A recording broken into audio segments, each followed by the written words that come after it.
दुनिया भर में और ख़ासकर मुस्लिम ममालिक में रमज़ान मुबारक का इस्तकबाल शायान शान तरीके से किया जाता है। पाकिस्तान में भी लोग अपने अंदाज से इस मुक़द्दस महीने की तैयारियां करते हैं, लेकिन लोगों को हर साल जो एक शिकायत रहती है वो ये है कि रमज़ान के आते ही कीमतें आसमान को छूने लगती हैं। यूँ तो हर महीना ही अल्लाह के हजूर सरबसजूद होने का होता है, लेकिन ख़ासकर रमज़ान मुबारक के महीने में क्या ख़ास और क्या आम, हर मुसलमान अपने रब को इबादतों के ज़रिए राज़ी करने की कोशिशों में लग जाता है। मुसलमान इस महीने में रोज़े रखते हैं और इसीलिए सहर और इफ्तार का भी ख़ास तौर पर इंतज़ाम किया जाता है। लेकिन पाकिस्तान में रमज़ान के आगाज़ के साथ ही महंगाई आसमान से बातें करने लगती है, जिसकी वजह से रोज़ादारों को खासी परेशानियों का सामना करना पड़ता है। पंजाब की तहसील जहानिया के बाज़ारों में तो रमज़ान के आते ही यूँ लगता है जैसे ये महीना पैसे कमाने के लिए ही आया है। इस बार भी जहानिया के बाज़ार रमज़ान के लिए ख़ास तौर पर सजे हुए हैं, लेकिन शहर के आम और मुतवसत तबका के लोग महंगाई की वजह से सहमे हुए हैं।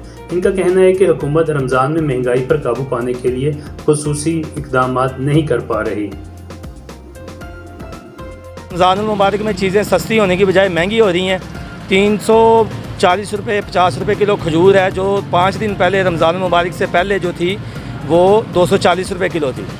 और उसके अलावा फ्रूट महंगे हैं, हर चीज़ महंगाई का एक तूफ़ान है जी। हुकूमत को चाहिए कि इस चीज़ पे इक़दाम करे और आवाम के लिए सस्ती अशिया की फराहमी को यकीनी बनाए। इंतज़ामिया जो है वो सिर्फ शाखें काट रही है, जड़ों को नहीं पकड़ रही। ताजरों का कहना है कि रमज़ान में महंगाई का ताल्लुक डिमांड और सप्लाई के असूल पर होता है। इन्हें जो रेट लिस्ट मुहैया की गई है उससे ज़्यादा रेट पर अशिया फरोख्त नहीं करते। भाजन समान सानू जो मिल रहा है ना मार्केट के रेट से असी भी सेल आउट कर रहे हैं। इस हिसाब से जो रेट लिस्ट सानू भेजिया हुई ना असी उस रेट के मुताबिक सारा समान बेच रहे हैं, पर सानू समान पिछों महंगी चीज़ मिलती है, सानू मजबूरी तौर महंगी बेचनी पैंदी है। मजहबी तबका बाजार की इस रवैये से काफ़ी दुखी दिखाई देता है। उलमा इकराम का कहना है कि ये एसार का महीना है और ताजर भी इसमें एसार करें, इसे मुनाफा बनाने के लिए इस्तेमाल ना करें।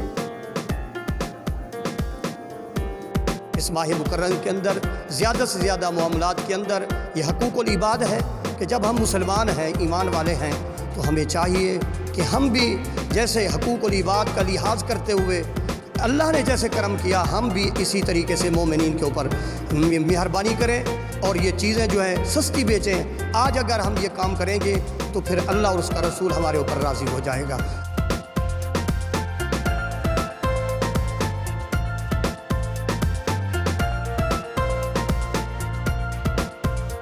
एक तरफ कोरोना वायरस ने लोकल गवर्नमेंट की दौड़ें लगवा रखी हैं, तो दूसरी जानब ज़ख़ीरा अंदाज़ों ने अवाम की नाक में दम किया हुआ है।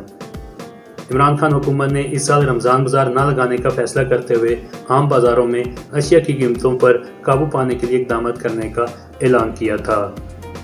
महंगाई के इस जिन को काबू करने के लिए इंतज़ामिया भी मैदान में उतर चुकी है। डीसी खानेवाल ज़हीर शराजी ने अवाम से तावन की अपील की है। तो इंशाल्लाह हम अपनी तरफ से पूरी कोशिश कर रहे हैं। लोगों से, आवाम से ये गुजारिश है कि जहाँ पे ओवर चार्जिंग है हम उनके लिए अवेलेबल हैं, हमारे मजिस्ट्रेट्स उनके लिए अवेलेबल हैं। प्राइस लिस्टें जो हैं उनको देखना, उनको इंश्योर करवाना वो हमारी ज़िम्मेदारी, देखना उनकी ज़िम्मेदारी, और जहाँ पे कंप्लेंट वो हमें बताएं। इंशाल्लाह हम उस पर पूरी कोशिश करेंगे कि लोगों को जो उस पर रिलीफ़ है वो दिया जा सके। इसके साथ साथ हमारी आज हमने चारों असिस्टेंट कमिश्नर्स ने कोशिश की है और उस पर हमने एक मोबाइल यूटिलिटी स्टोर वैन जो है वो स्टार्ट कर दी है। इंशाल्लाह वो भी एक रिलीफ़ का बायस बनेगी। और इसके साथ साथ फेयर प्राइस मार्केट में जो है वो शॉप्स भी यहाँ पे मुझे अभी दिखाई भी हैं, इसी साहब ने विज़िट करवाई हैं। इंशाल्लाह उससे भी हम रिलीफ देने की कोशिश करेंगे। कोरोना के हवाले से भी अल्हम्दुलिल्लाह हमारे चूँकि लोकली तो ऐसा कोई पेशेंट यहाँ का नहीं है, इंडिजिनस पेशेंट नहीं है। तबलीगी जमात के हमारे 11 पेशेंट्स हैं और 2 जो हैं वो हमारे एक ज़ायरीन में से जो रिकवर होकर घर जा चुका है, और एक हमारा जो है वो स्पेन से ट्रैवल करके बंदा आया था, वो भी इंशाल्लाह आखिरी मराइल में उसका। तो इंशाल्लाह उस पर हम विजिलेंट है। फील्ड हॉस्पिटल्स, क्वारंटाइन सेंटर्स और हॉस्पिटल फैसिलिटीज़ उस पर जो है हमारी एक्टिव हैं। इंशाल्लाह हम कोशिश करेंगे और इसके साथ साथ जो वीट प्रोक्योरमेंट इंशाल्लाह उसके टारगेट्स भी हम इंशाल्लाह अचीव करेंगे। रमज़ान मुबारक में हुकूमत की जानिब से रमज़ान पैकेज का ऐलान किया जाता है, जिसके मकसद आटा, दाल, घी, शक्कर, खजूर, दूध और फलों के अलावा अशिया खुर्दनोश की कीमतों को कंट्रोल में रखना होता है, लेकिन बाज़ औक़ात इनका नफाज मौसर अंदाज में नहीं हो पाता, जिसकी वजह से लोगों को इसका खातर ख्वाह फ़ायदा नहीं पहुँचता।